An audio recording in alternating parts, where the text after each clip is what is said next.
তো আমরা আজকে রিস্ক এন্ড রিটার্নের তৃতীয় ক্লাস করতেছি। এই ক্লাসে আমরা যে অঙ্কটা করব সেটা হচ্ছে এটা। তো এখানে দেখেন কি বলছে, the following information is available for X Y Z. তো এখানে তিনটা স্টকের তথ্য নিচে দেওয়া আছে, যেমন stock X, stock Y, stock Z. আর দেওয়া আছে কি প্রবাবিলিটি। তো bear market, normal market, bull market, এখানে তিনটা মার্কেটকে জাস্ট আইডেন্টিফাই করা হয়েছে। তো বিয়ার মার্কেটে স্টক এক্স এর পার্সেন্টেজ আকারে যেটা দেওয়া থাকে সেটাকে কি বলে বলেন তো? এই যে এক্স এ যেটা দেওয়া আছে, বা 15, 12, 16, এগুলা কিসের মান? রিটার্নের মান। রিটার্নের মান। ধন্যবাদ। তো এটা হচ্ছে আমাদের রিটার্নের মান পার্সেন্টেজ আকারে দেওয়া থাকবে, এবং যেটা হচ্ছে দশমিক আকারে দেওয়া থাকবে সেটা হচ্ছে প্রবাবিলিটির মান। এই যে এখানে দেখেন প্রবাবিলিটি দেওয়া আছে দশমিক আকারে। তো স্টক এক্স এর ক্ষেত্রে বিয়ার মার্কেটে রিটার্নের হার আছে বা 15%, তারপরে নর্মাল মার্কেটে আছে -12%, আর বুল মার্কেটে আছে 16%। এবারে স্টক ওয়াই এর ক্ষেত্রে 20%, -8%, 25%। জেড এর ক্ষেত্রে 25, 10, -10। আর প্রবাবিলিটি কিন্তু প্রত্যেকের ক্ষেত্রেই একটাই, এক্স এর ক্ষেত্রেও যা, ওয়াই এর ক্ষেত্রেও তাই, জেড এর ক্ষেত্রেও এটাই। এভাবে করে এখানে প্রবাবিলিটি সব একই থাকবে। এবার আমরা কি বের করবো এখান থেকে সেটা একটু দেখবো। তো এখানে দেখেন বলছে যে required calculate the expected return, rate of return for each stock. প্রত্যেকটা স্টকের এক্সপেক্টেড রেট অফ রিটার্ন, এটাকে সংক্ষেপে কি বলে? ইয়ার। ই অফ আর। হ্যাঁ, ই অফ আর নির্ণয় করতে হবে। এখন ই অফ আর নির্ণয়ের দুইটা সূত্র আমরা জানি, একটা প্রবাবিলিটি থাকার আর একটা হচ্ছে প্রবাবিলিটি না থাকার। তো এই অঙ্কে কি প্রবাবিলিটি দেওয়া আছে না? হ্যাঁ, দেওয়া আছে। হ্যাঁ, তাহলে এটা হবে কি প্রবাবিলিটি থাকার সূত্র। ঠিক আছে। তো এখানে দেখেন আমরা সেটাই লিখেছি যে calculation of expected rate of return, E of R, we know. প্রত্যেকটা স্টকের জন্য আলাদা আলাদা ভাবে নির্ণয় করতে হবে। তো আমরা প্রথমে এক্স এরটা নির্ণয় করব। যেহেতু প্রবাবিলিটি দেওয়া আছে সেহেতু ই অফ আর নির্ণয় সূত্র হবে summation R I P I. তো এটাকে যদি আমরা ভেঙে লিখি, ই অফ আর এর ক্ষেত্রে R I P I. R I হচ্ছে আপনার রিটার্নের হার। এখানে দেখেন রিটার্ন এক্স এর ক্ষেত্রে দেওয়া আছে 15, প্রথমটা, দ্বিতীয়টা -12, তারপরে যা 16। তো এইগুলা জাস্ট আমরা এখানে দিয়েছি দেখেন।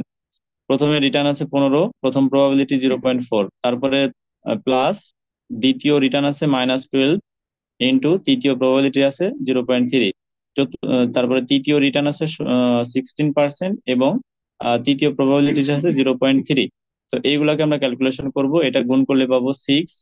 এরপরে এইটাকে ক্যালকুলেশন করলে পাবো -3.6। তো এখানে সূত্রের প্লাস আর এই মাইনাস, প্লাস মাইনাস মাইনাস। এরপরে 16, 16, আর হচ্ছে 0.3, এই দুটা গুণ করলে পাবো 4.8।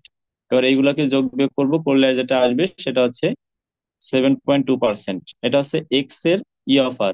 এবার আমরা একইভাবে ওয়াই এর ই অফার নির্ণয় করব। ওয়াই এর ক্ষেত্রে দেখেন এখানে রিটার্নের হার কি দেওয়া আছে, প্রথমে আছে 20, তারপরে আছে -8, তারপরে আছে 25। এগুলো আছে রিটার্ন। আর প্রবাবিলিটি তো প্রত্যেকটাই একই হবে, প্রথমটা এটা, দ্বিতীয়টা এটা, তৃতীয়টা এটা। এবার এখানে আমরা দিয়েছি দেখেন একই জিনিস, যে ই অফার সমান আর আই পি আই। তাহলে প্রথম রিটার্ন 20, প্রথম প্রবাবিলিটি 0.4। এরপরে দ্বিতীয় রিটার্ন -8, দ্বিতীয় প্রবাবিলিটি 0.3, প্লাস তৃতীয় রিটার্ন 25 ইন্টু তৃতীয় প্রবাবিলিটি 0.3। তো এইগুলা দিয়েছি, দেওয়ার পরে এগুলো আমরা কি করলাম, গুণ করলাম। গুণ করলে এটা করলে আসবে হচ্ছে 8, আর এইটা করলে আসবে হচ্ছে -2.4। এটা সূত্রের প্লাস আর এখানে মাইনাস, প্লাস মাইনাসে মাইনাস। আর এটা করলে আসবে 7.5 প্লাস 7.5। এবার এগুলোকে যোগ বিয়োগ করলাম, যোগ বিয়োগ করলে আসবে 13.1%। এটা হচ্ছে ওয়াই এর ক্ষেত্রে। এবার আমরা যেটা করবো সেটা হচ্ছে এক্স, এক্স শেষ, ওয়াই শেষ, এবার জেড এরটা। এবার জেড এরটার ক্ষেত্রে দেখেন এখানে ই অফ আর একই সূত্র। জেড এরটার ক্ষেত্রে আমরা রিটার্ন গুলো একটু দেখে আসি। তো এখানে দেখেন জেড এরটার ক্ষেত্রে রিটার্ন ছিল হচ্ছে 25%, 10%, -10%। তো আমরা সেইগুলা নিয়ে এখানে কাজ করেছি।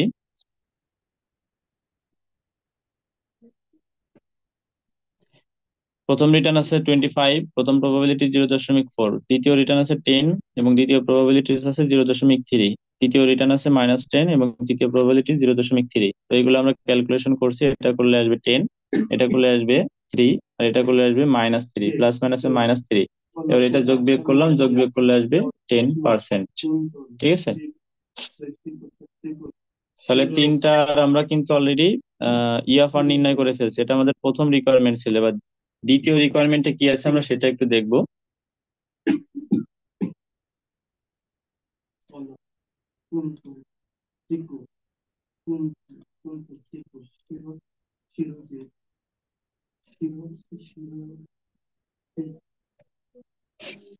এবার আমাদের দ্বিতীয় রিকোয়ারমেন্ট হচ্ছে, দেখেন বলছে কি, calculate the standard deviation for return on stock X Y Z. Standard deviation SD, SD নির্ণয়ের ক্ষেত্রে দুই ধরনের সূত্র ছিল, একটা প্রবাবিলিটি থাকার আর একটা না থাকার। তাহলে এই অঙ্কে কি আছে, প্রবাবিলিটিস আছে, তাহলে প্রবাবিলিটি থাকার যে সূত্রটা হয় আমরা সেই সূত্রটা এখানে ইউজ করব।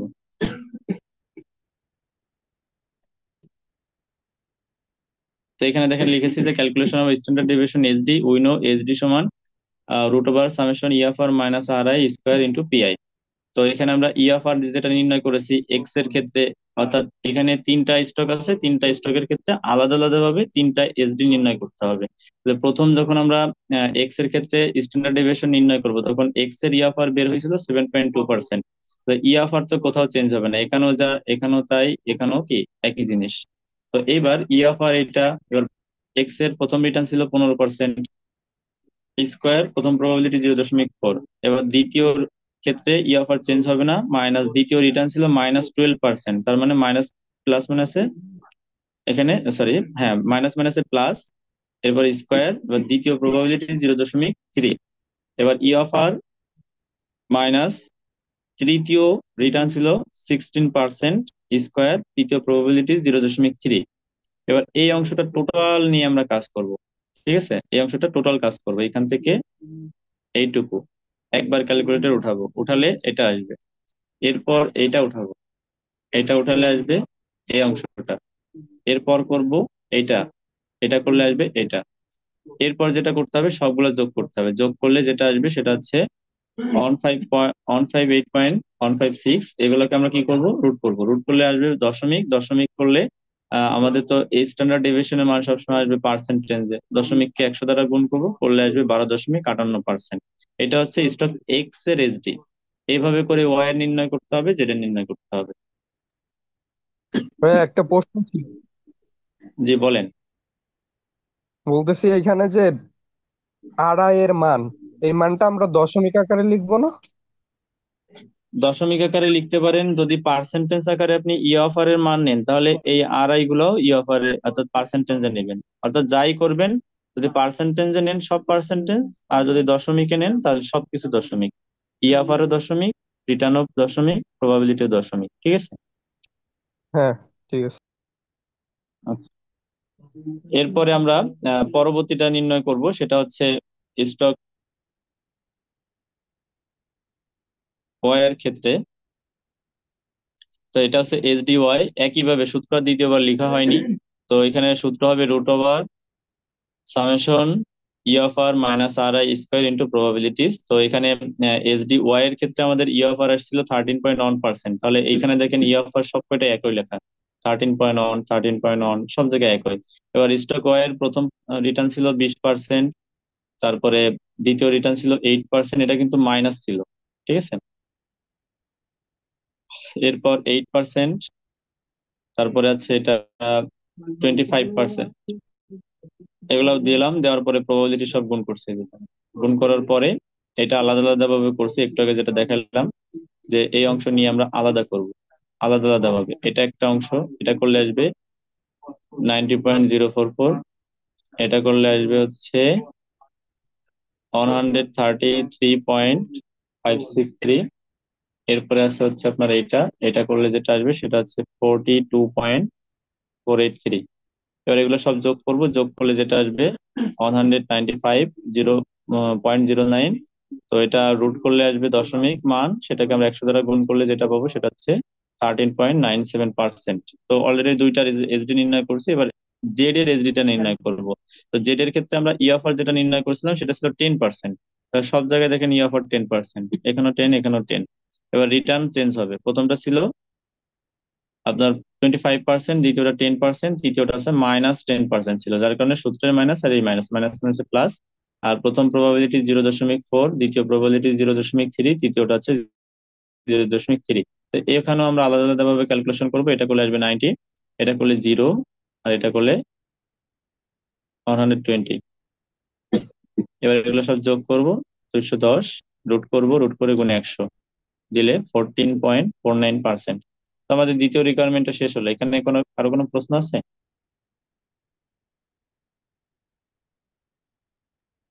না ভাইয়া। না। প্রশ্ন নেই, তাহলে আমরা তৃতীয় রিকোয়ারমেন্টে চলে যাব। আমাদের তৃতীয় রিকোয়ারমেন্টে কি বলছিল?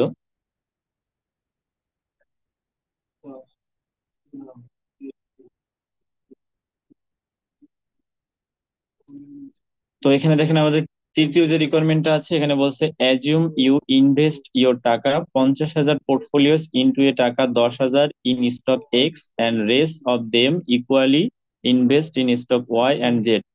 ধরো যে এখানে টাকার বিনিয়োগের পরিমাণ হচ্ছে 50,000 টাকা। আমি 50,000 টাকা বিনিয়োগ করব পোর্টফোলিওস ইনটু এ টাকা 10,000 in stock X. Stock X এ 10,000 টাকা বিনিয়োগ করব। আমার কাছে যে 50,000 টাকা বিনিয়োগযোগ্য আছে ওই টাকাটা আমরা টোটালি বিনিয়োগ করব, কিন্তু স্টক এক্স এ দিব 10,000। আর বাকি রেস দেম ইকুয়ালি, আর বাকি যে টাকা 40,000 থাকবে সেটা ইকুয়ালি বিনিয়োগ করব কাদের মধ্যে? স্টক ওয়াই এবং স্টক জেড এর মধ্যে। তাহলে 50-এর মধ্যে যদি 10,000 পাই স্টক এক্স, তাহলে বাকি 40,000 এর 20,000 পাবে স্টক ওয়াই, আর তার 20,000 পাবে কি? Stock Z. এটুকু বুঝতে পারছেন? হ্যাঁ। জি, আরেকটু আচ্ছা, বুঝালে ভালো হতো। আচ্ছা, আরেকবার বোঝাই। অ্যাজুম ইউ ইনভেস্ট ইওর টাকা 50,000। ধরো যে তুমি তোমার 50,000 টাকা বিনিয়োগ করলো পোর্টফোলিও ইনটু এ টাকা 10,000 ইন স্টক এক্স। এখানে তিনটা স্টক না, স্টক একটা হচ্ছে স্টক এক্স, একটা ওয়াই, একটা জেড। স্টক এক্স এ বিনিয়োগ করবে 10,000, আর বাকি যে 40,000টা থাকবে সেটা বলছে কি and rest of them equally invest in stock Y এবং স্টক জেড। এবং বাকি যে টাকাটা থেকে যাবে ওইটা এক্স এবং ওয়াই এর মধ্যে সমানভাবে ভাগ করে বিনিয়োগ করা হবে। তাহলে 40,000 থেকে গেছে, তাহলে ওয়াই পাবে 20,000, জেড পাবে 20,000। আর এখানে আমাদের মূল কাজ কি? What is expected return on year portfolio. Portfolio বললে কি বলছিলাম? ওয়েটের মান আসে। আর এক্সপেক্টেড রিটার্ন বললে কি নির্ণয় করতে হবে? ইয়ার কি অফার? ই ইয়ার অফ আর, আর তার সঙ্গে পোর্টফোলিওর পি অর্থাৎ ই অফ আর পি। তো আমরা এখন ই অফ আর পি যে সূত্র আছে সেটা দেখব।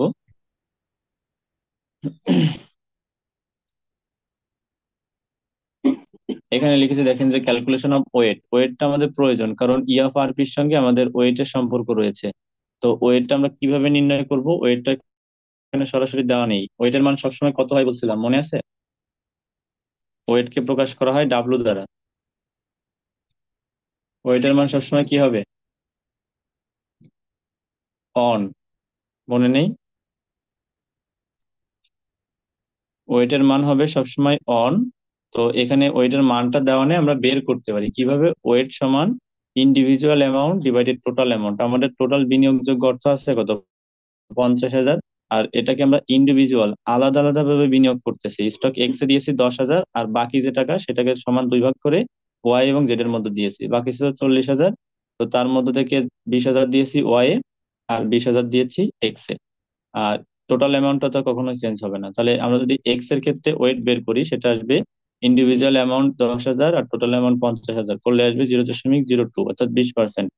0.020, সরি 0.0, না এটাতে জিরো নেই, 0.2 অর্থাৎ 20। এরপর আছে weight weight Y. Weight Y আমরা একইভাবে বের করব individual amount divided total amount. তাহলে ইন্ডিভিজুয়াল অ্যামাউন্ট হচ্ছে 40-এর অর্ধেক, সমানভাবে ভাগ করে দিবে 20,000, আর টোটাল অ্যামাউন্ট তো 50,000, এটা দিয়ে ভাগ করলে পাবো 0.440। এরপরে ওয়েট জেড। তো এখানে ইন্ডিভিজুয়াল অ্যামাউন্ট একই 20,000 ডিভাইডেড টোটাল অ্যামাউন্ট 50,000, এটা দিয়ে করলে পাবো 0.4 অথবা 40। তো এগুলো যোগ করে দেখেন টোটাল অনই হবে। এখানে 20, এখানে 20, 60, 60 আর 20, 100, আর 100 মানে তো অন, তাই না?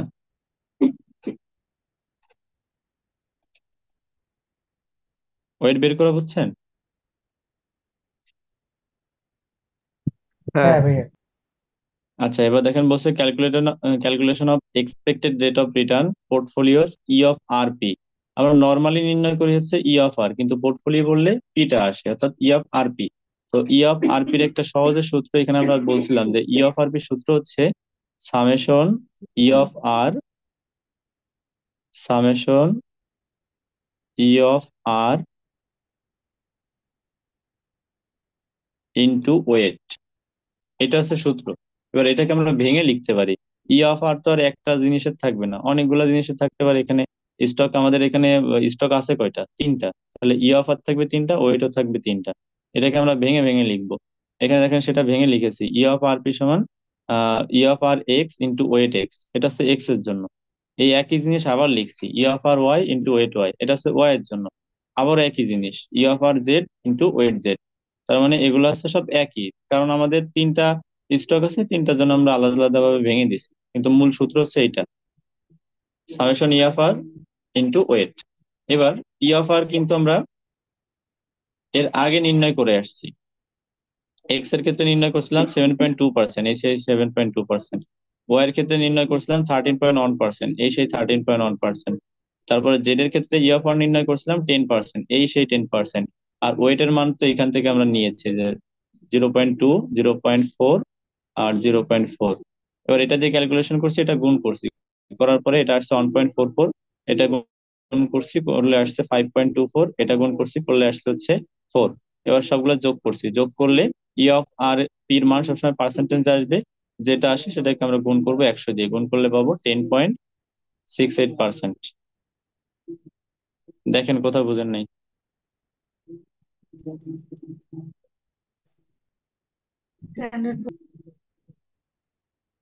বুঝছেন?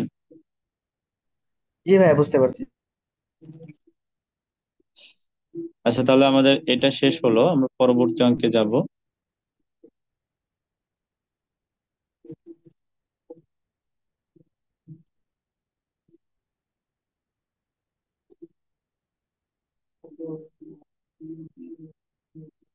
আচ্ছা, এখানে বলছে কি দেখেন, return of two securities for last 5 years are given below. দুইটা সিকিউরিটিজ এর লাস্ট 5 বছরের রিটার্নের পরিমাণ দেওয়া আছে, স্টক এ আর স্টক বি।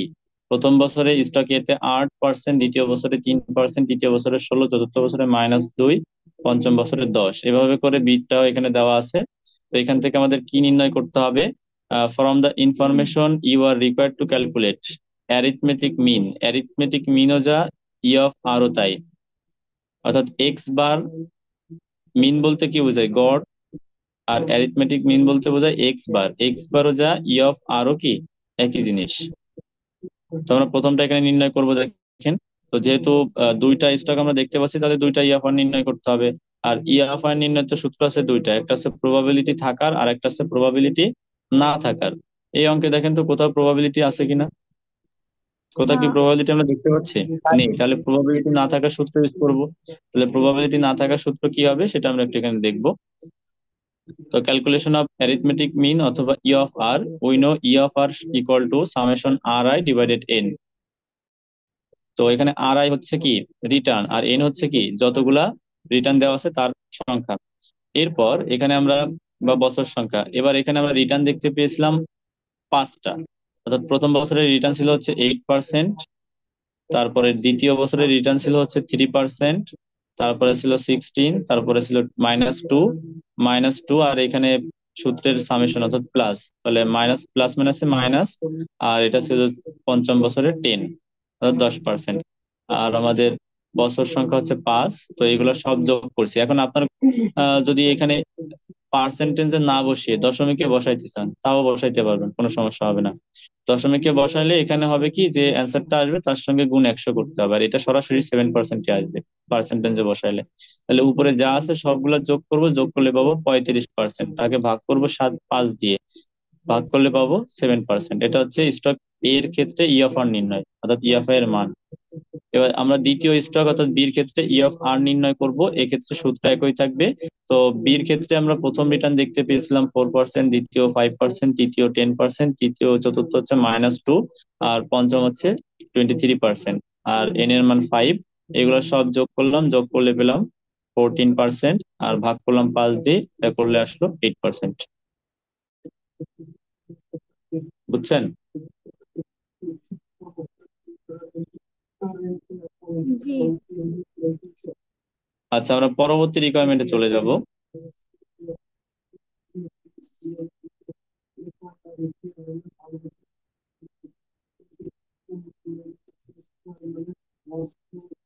আচ্ছা, পরবর্তী রিকোয়ারমেন্টে কি বলছে আমরা একটু দেখবো সেটা। পরবর্তী রিকোয়ারমেন্টে বলছে দেখেন, covariance between securities A and B. Covariance নির্ণয় করতে হবে, সিও ভি। কোভেরিয়েন্সের সূত্র আমরা আমাদের যখন সূত্র দেখাইছিলাম তখন এখানে কিন্তু দেখতে পেয়েছিলাম যে কোভেরিয়েন্সটা কি। তো আমরা এখন সেই কোভেরিয়েন্সটা নির্ণয় করব।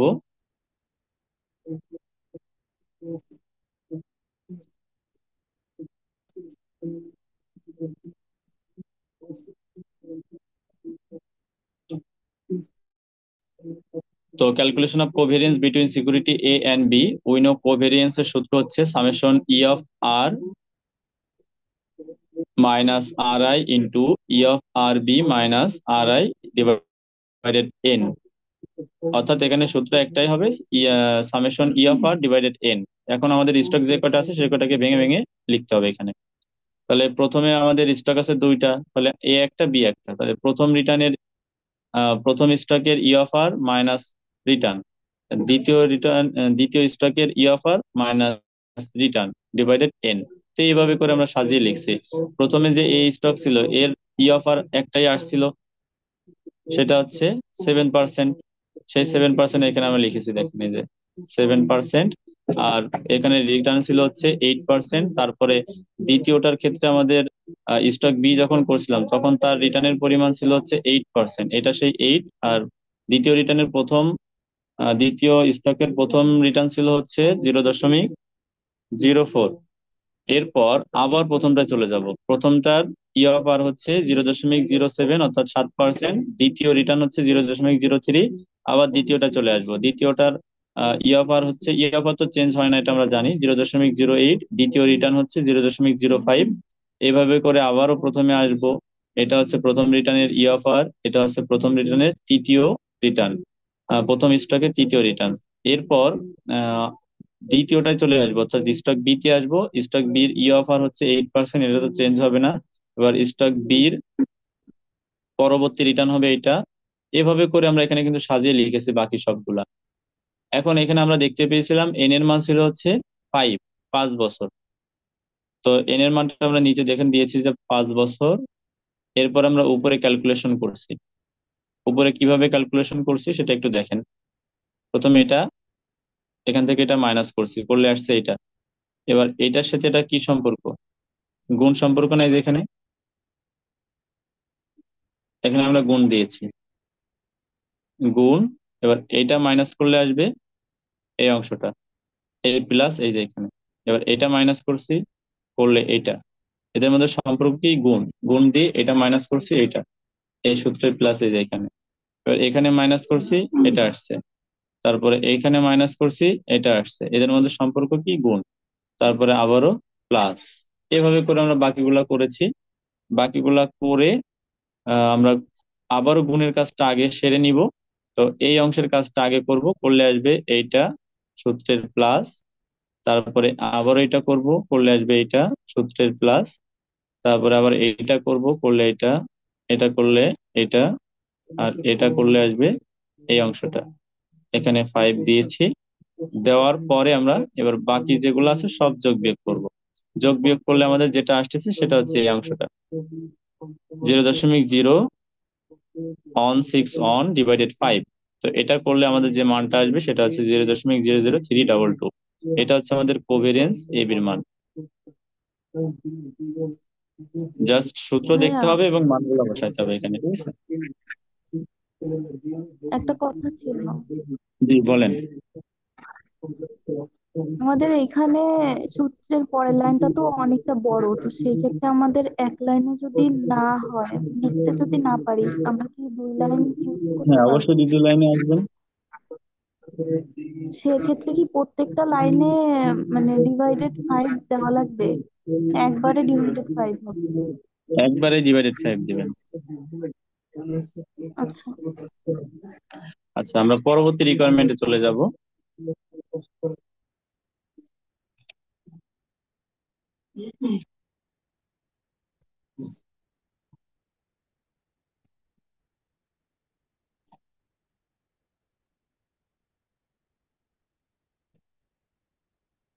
আচ্ছা, পরবর্তী রিকোয়ারমেন্টটা কি ছিল? স্ট্যান্ডার্ড ডেভিয়েশন এসডি, আর হচ্ছে variance of two stock. SD নির্ণয় করতে হবে এবং ভেরিয়েন্স নির্ণয় করতে হবে। তো এসডি টা আমরা নির্ণয় করতে পারি, পারি না? হ্যাঁ ভাই। এখানে প্রবাবিলিটি নেই, তাহলে প্রবাবিলিটি না থাকার সূত্র দিয়ে আমরা এসডি নির্ণয় করব, দুইটা স্টকেরই, স্টক এ এবং স্টক বি। আর এখানে ভেরিয়েন্স নির্ণয় করতে হয় কিভাবে? এসডি যেটা করব তার মানকে স্কোয়ার করলে পাওয়া যায় ভেরিয়েন্স। আমি একটু দেখাই দিই এখানে।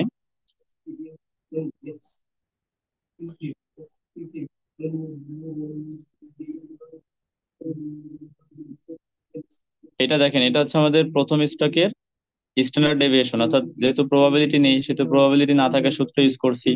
ই অফ আর বেড়েছিল 7%, তারপরে আপনার এখানে প্রথম রিটার্ন ছিল 8, তারপরে আবারও ই অফ আর দিলাম 7%, দ্বিতীয় রিটার্ন ছিল 3, ই অফ আর 7%, তৃতীয় রিটার্ন 16, চতুর্থ রিটার্ন 12 এবং পঞ্চম রিটার্ন 10। এবার এন এর মান 5 - 1। তো এটা দিয়ে ক্যালকুলেশন করছি, করলে আসছে এই যে অন, তারপরে 16, 81, 81, 9, এবার 5 থেকে একবার 4, এবার এগুলো যোগ করছি, যোগ করলে 188/4। এবার এটা ভাগ করছি, করলে আসছে 47। এবার এটাকে রুট করে গুণ 100 দিলে এটা আসছে 6.86%। এরপর আমরা স্টক বিটটা একইভাবে নির্ণয় করছি, করলে আসছে 9.4%। এবার ভেরিয়েন্স কি বলছিলাম? ভেরিয়েন্স নির্ণয়ের সূত্র হচ্ছে যদি অঙ্কে এইচডি থাকে তাহলে তার স্কোয়ার করলে ভেরিয়েন্স পাওয়া যায়। তাহলে আমরা দুইটা স্টকের ক্ষেত্রেই এইচডি নির্ণয় করেছি। প্রথম স্টকের ক্ষেত্রে দেখেন আমাদের এইচডি ছিল 0.6, অর্থাৎ 6.86%। তো এটাকে আমরা দশমিক করে এখানে বসাবো, দশমিক করলে আসবে 0.0686, তার স্কোয়ার করলে যেটা পাবো সেটা হচ্ছে ভেরিয়েন্সের মান। এবার স্টক বির ক্ষেত্রে কত পেয়েছি? এইচডি 9.41। এটা দশমিক, আমরা ভেরিয়েন্স করব, স্কোয়ার করতে হবে। স্কোয়ার করতে হলে এটাকে দশমিকে নিয়ে আসতে হবে, 0.0941, তার স্কোয়ার করলে এটা এটা হচ্ছে ভেরিয়েন্স। এবার আমাদের পরবর্তী রিকোয়ারমেন্ট ছিল হচ্ছে calculation of correlation A B, অর্থাৎ দুইটা স্টক আছে এ আর বি, তাহলে কোরিলেশন নির্ণয়ের সূত্র ছিল হচ্ছে correlation equal to covariance A B divided S D into divided S D B. তো কোভিরিয়েন্স আমরা একটু আগে রিকোয়ারমেন্টে বের করে আসছি, সেটা ছিল কি 0.00322। আর এস ডি এ আমরা একটু আগে বের করছি, সেটা প্রথমটাই ছিল হচ্ছে 6.86, আর দ্বিতীয়টা ছিল 9.41। এগুলো সব দশমিকে বসিয়েছি, বসানোর পরে এই দুটা গুণ করেছি, করলে আসছে এটা, আর উপরে তো এটা রয়ে গেছে। এবার এটাকে ভাগ করছি, ভাগ করলে এটা আসছে 0.498818। এবার পরবর্তী রিকোয়ারমেন্ট আমাদের ছিল হচ্ছে calculation of portfolio return, E of R P. এটা আমি একটু দেখাই আপনাদের।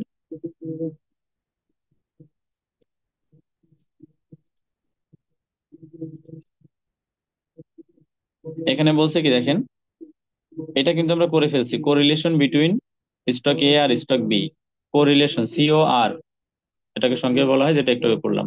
এবার সর্বশেষ রিকোয়ারমেন্টে কি বলছে? Portfolio return and portfolio standard deviation.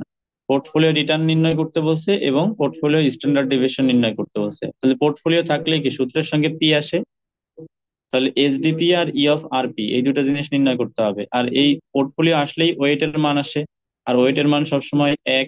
তাহলে এখানে এর ক্ষেত্রে বলছে কি 60% আর 40%, দুইটা মিলাই কি 100/1।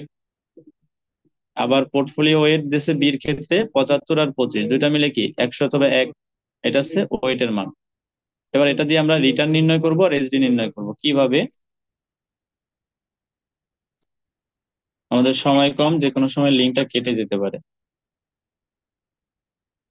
তো এখানে আমরা সূত্রটা লিখেছি যে ই অফ আর পি, এটা তো আমি একটু আগে দেখিয়েছি যে ই অফ আর পি নির্ণয়ের সূত্র হচ্ছে summation E of R into weight. তাহলে যেহেতু দুইটা স্টক আছে তাহলে E of R A into weight A, E of R B into weight B.